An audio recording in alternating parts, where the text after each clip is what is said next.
All right, so I'm parked outside the BMO Center. Unfortunately, no one invited me in there to participate in the debate, so it's going to be kind of boring in there. But I'm going to try to follow the debate outside here. We're using a number of technologies. We're not sure how it's going to work, but we are going to do our best. And of course, now that I'm live, I just lost the feed, but we'll find it again. There it is. All right. Globe and Mail Leaders Debate. So I'm going to be commentating as we go through. We threw this together at the last minute. Thought it might be fun to participate in the debate as best we can from outside. There's a lot of action out here. I'm just going to unhook you from the thing here just so you can see my surroundings while the debate's getting going. We've got some very anti-oil sands looking people over there.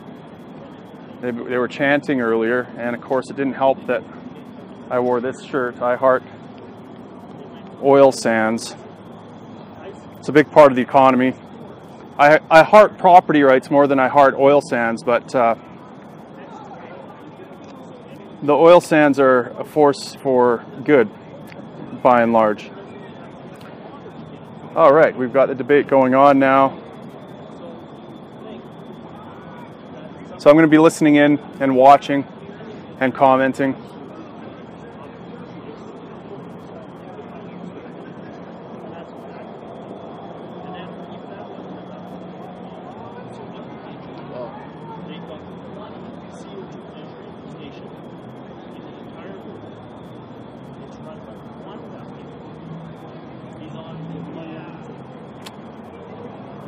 She's right. This is the barometer for the economy in Canada.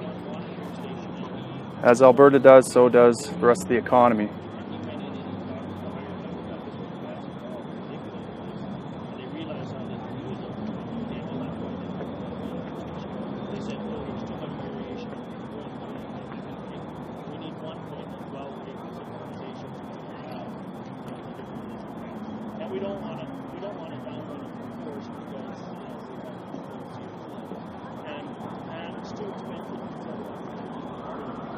This ought to be a real interesting debate, considering that all three people on that dais are staunch Keynesians. So, interference in the economy and trying to control business cycles is going to be par for the course. Also, of course, breaking a number of windows to create jobs and stimulate the economy, as Keynesians are wont to do.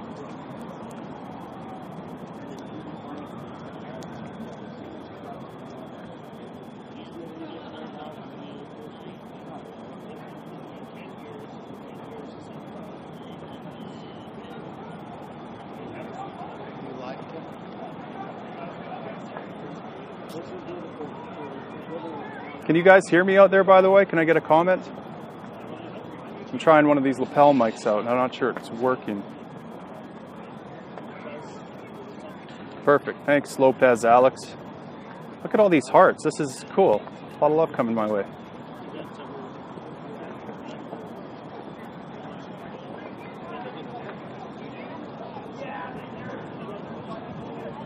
So the one commentator there just mentioned how wages aren't keeping up with inflation. And of course the problem isn't the wages, the problem is the inflation of the money supply. As the money supply grows relative to the economy, buying power goes down and everyone suffers. And so it's not a problem with wages being too low, it's a problem with inflation running away.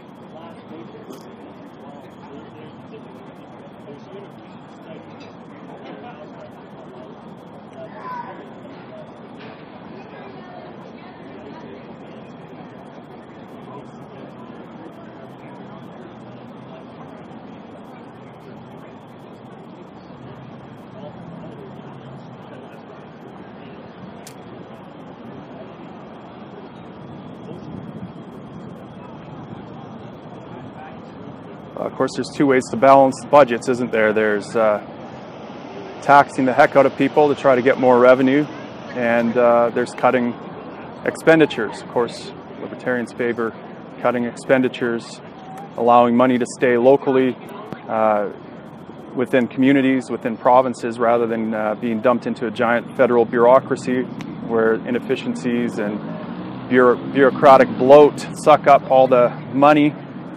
Better to keep it in families with individuals, or at least as close as we can.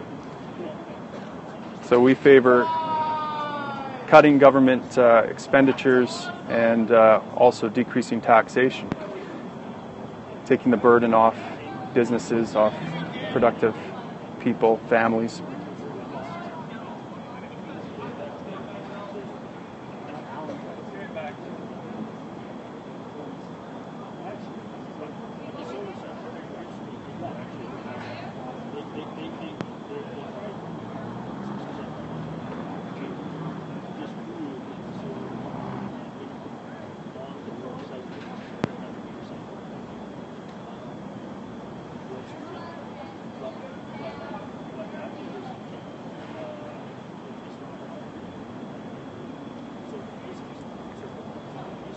Oil is low.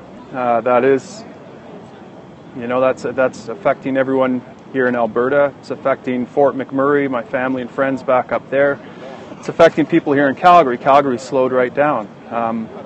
And of course, these fluctuations in prices are to be expected, especially with manipulations in the markets. But you're going to hear tonight solutions from at least two of the major party leaders, and likely Elizabeth May too, from her war room over in Victoria. Hi, Liz. That what we should do is increase government spending, dump a bunch of money into public sector spending, dump a bunch of money into government programs. You'll probably hear Liz May say something like dump a bunch of money into green energy as a way to stimulate the economy. But of course, none of these programs are going to work. They are taking money from where it's needed most, and it's needed most in families, in businesses, where they can reallocate that capital, where they can reallocate that money to productive means and get the economy going again. Canadians are resilient. Canadians can take blows, and they can keep on trucking. And they're built on people like my great-grandfather, who came here with his family, fled Stalinist Russia, fled socialist, communist policies there, and the parasitical classes sucking off his labor. And they lived in a grain bin in Lethbridge, 8 of them. And they tilled in the ditches and planted crops in the ditches. And they created their own destiny through hard work and freedom. And they eventually flourished, of course, because when you're free to chase your own destiny, humans flourish. And when you suck from them, like they did in the Soviet Russia, back in the Stalin era, humans don't flourish. His brothers and sisters all died in work camps working for the state. And so, we don't want to go that direction at all, even an inkling that way. My great-grandfather would be rolling over in his grave right now with the way the culture and the government and society has gone. Taxing people and spending and creating giant government programs is not the answer.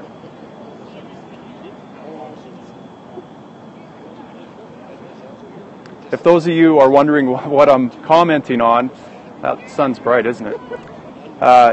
I'm commenting and trying to participate as best I can in kind of hostile environment in the leaders debate, federal leaders debate. I'm right outside the venue. Stephen Harper, Justin Trudeau, Tommy Mulcair are all in there. By the way, me, JT, Tommy, and Steve are all going for a beer afterwards, I think. So it'll be good to bond after this slugfest. But, you're going to hear, again, at least 2 of these leaders talking about the way to stimulate the economy is tax and spend. And that's not the way. Harper's going to pay lip service to the idea that maybe we shouldn't tax and spend, but at the end of the day, we have the largest, most costly, most intrusive government in Canadian history. So as much as Harper would love to cut government, he just hasn't succeeded in cutting it. And one of the reasons he hasn't succeeded in cutting back on government is because the culture won't allow it. We have a culture of people who want more government. They want government intrusion into their lives. They want free stuff. They have come to see government as a committee of virtue, not an institution there to protect liberty. And so they don't recognize the basic idea that government is force. Government uses force to impose its agenda. And the only time you should ever use force to impose your agenda, whether you're an individual or government, is to protect someone, or yourself or someone else, from assault, from theft, from murder, from rape, from aggressions against you. And of course, government takes our money, and with threat of force, government locks us in cages for having the wrong type of plant in our pocket or in our house. And it imposes on us in all sorts of ways that it shouldn't, that no individual would ever be allowed to do. It would be a criminal act for you or I to do it, but when government does it, of course, it's considered fine, moral even. And so what really needs to happen is culture needs to change. And if culture doesn't change, we're doomed, because we're going to get the government that we want and the government we deserve. And the government we want as Canadians primarily right now is one that taxes and spends, and one that solves all our problems, unknots our panties, so to speak. And if you're an environmentalist, the government is there to quell your anxieties about environmental disaster. If you're on the right, the government might be there to dispel your anxieties about the threat of terrorism. It's there as kind of a pacifier for a culture that isn't grown up anymore, that aren't adults, that are a bunch of coddled children that don't know how to take power in their own lives anymore. It's sad. And so part of my job as a Libertarian Party leader is to push back against that culture and say, listen, we don't need government to look after us. In fact, that's a disease masquerading as a cure. And we shouldn't ask for more disease. We should ask for the cure, and the cure is individual liberty. So it'll be interesting to see what the other leaders have to say. I imagine they have some pretty polished talking points. I don't envy Harper's position here at all. I mean, he's kind of in enemy ground. I've noticed that a lot of Conservatives aren't showing up for debates. And, I have to admit, if I were their campaign manager, I'd probably tell them not to either. It's a very left-wing crowd that shows up to these things. They're very active, they're very passionate, they're very vocal.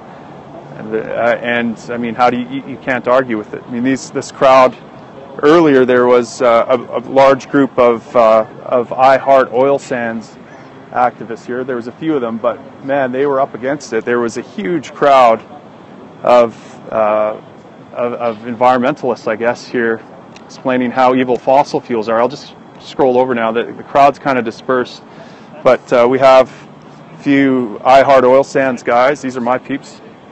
No? And a few environmentalists over there. Actually, they're the ones that are left are pleasant. They're nice. I've talked to them. Liz May is actually doing the same thing I'm doing right now. She's live tweeting. I don't think she has Periscope. I think we've got better technology than the Greens. We just know how to harness fossil fuels better, I guess. I can teach you, Liz.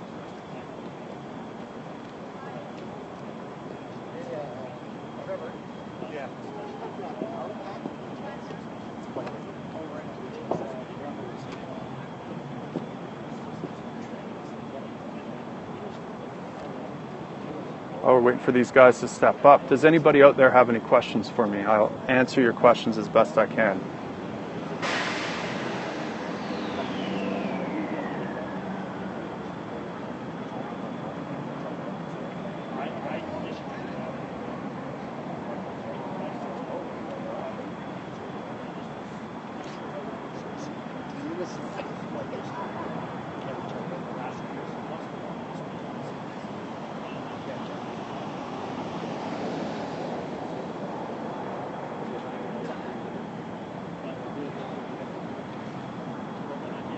U.S. tour. I would love to do a U.S. tour. Once the